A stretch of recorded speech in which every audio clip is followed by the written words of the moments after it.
But what is this world? You think the city is reality.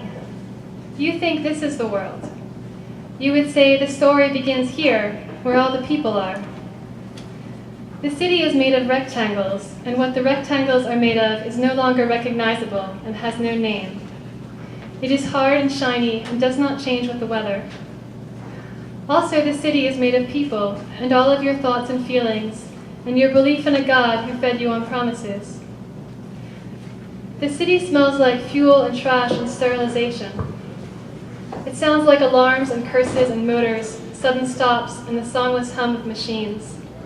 It tastes like black metal dust, and it feels like nothing. The even ground in the city makes your bones clatter dryly against each other when you walk. The lights stay on all night. You step out of buildings and into cars, and then suddenly you are somewhere else, and you cannot remember what you were thinking of. And then you get out of the cars and step into buildings, and you cannot remember how your bodies did that. You all have jobs, and your jobs have nothing to do with living, and yet you need them to survive. The city is never dark and never quiet. In the offices, in the schools, in the cars, you must sit tight and never move.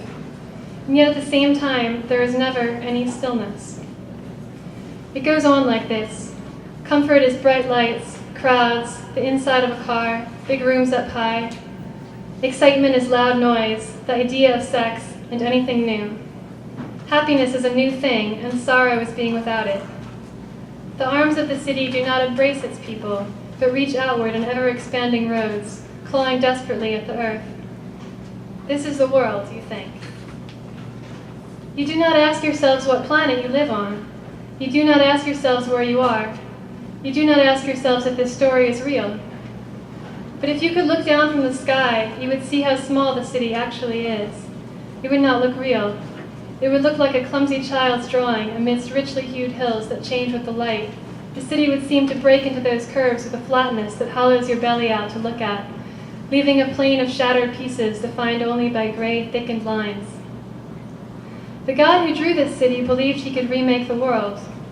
He thought his drawing was realistic, more realistic than reality. He was wrong, but he was so powerful that even this ridiculous drawing could begin to destroy everything around it in only 100 years. You do not ask yourselves what lies beyond the city. You do not want to know, because you are afraid of what you have forgotten, and because you miss it so much, it might hurt to remember. Yet suppose that only a day's walk from the city, though no one walks anymore, surged the sea. Suppose that across that sea, whose lengths could not be counted in days and nights, pulsed this tiny island, and on the island stood a glass tower. Suppose that in the top of the tower lived the fairy tale you had forgotten, that dream you had stuffed away. Suppose she was still alive. Now the woman in the tower, who knew only that she was younger than her father, and older than she had once been, began to hear the soft, heavy echo of her own heart in her ears. At first it terrified her, like something creeping up on her from inside. But once she got used to it, she began to trust it, and then she listened to it, and then suddenly she felt attached to it. She tried to locate it, sensing that this sound kept her alive, afraid that if she forgot it for an instant, it might stop. Wouldn't it ever tire? She had never thought about this before. She had never thought about anything ending. But now her father's coming had ended. For as long as she could remember, this God who was her father had been her only company. Every day he had come to the tower. This is the sun and this is the moon, he would tell her, though it was not the real sun and moon, but a dream of these things that he played out for her with his magic on the round glass walls. These are the eagles, and these are the deepest forests. These are the green lakes, and these are the deer. See them running. The princess had watched it all. She had seen the water in the fields, the focused opening and closing of flowers. She had watched her father's dreams with him in the glass, wanting to be near him, wanting to go wherever he went. Though as he spoke, his voice receded and fell quieter, and often he seemed to forget she was there. She had watched the landscapes unfold before her and the distant wandering animals. When will we feel that meadow, that sky? She had asked her father once. When will we go there?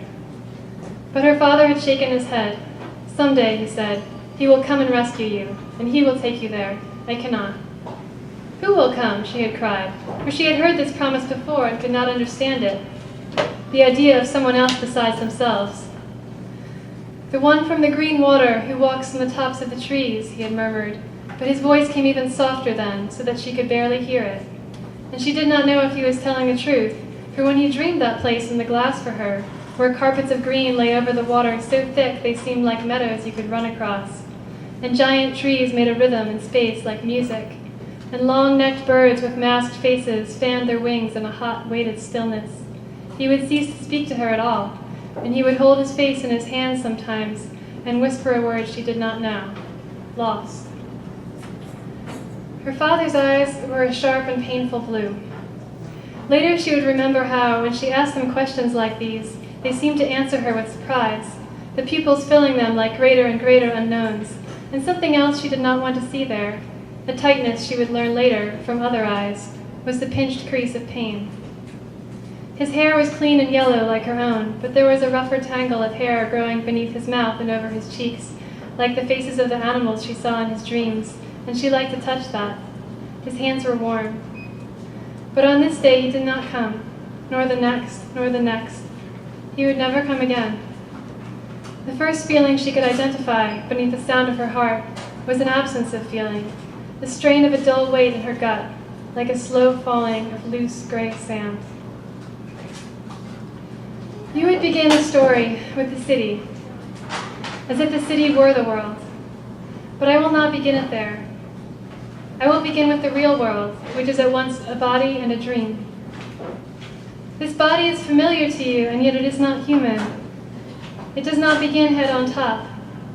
It begins with the womb, which is the sea, and the womb is not a piece of the body, but rather the body is held and changed within the sea, the rest of the body constantly born and born again from those hungry waters of creation. From out of the sea come the sands, and the sands are the face of the world, constantly changing expression beneath the moods of the sea. Then come the fields and the deserts, which are the sad, quiet feet of the world, and at the same time its flesh, and at the same time its lungs of wind. Then come the forests, forever digesting themselves, which are its belly. Then rise the breasts of the mountains, hundreds of breasts, rising and rising, and at the same time deepening, their valleys rich and scented, their slopes falling so fast that the light weeps over them. And these highest peaks, cold and eerily peaceful, sharply braving the sky, these are the mind of the world. The trees its boundless arms, the grass its nerves, the hot springs its lusty mouths, the rivers its arteries and veins running everywhere, not only through the soil and stone, but through the air as rain and mist and snow. The parts of this body are not arranged like your body seems to be, and they are constantly changing. Yet you remember. You remember the path this nameless goddess will walk, from the womb of the sea across the fields and the desert, through the forested mountains and into the sky, this path that will also carry her all the way back again on the other side of her dream. You remember. You remember almost that the city was built upon what once was the heart of the world. Maybe that's why the city feels so important. Yet you cannot remember anymore the landscape of that heart before the city was made. So that's just kind of the setting of the story.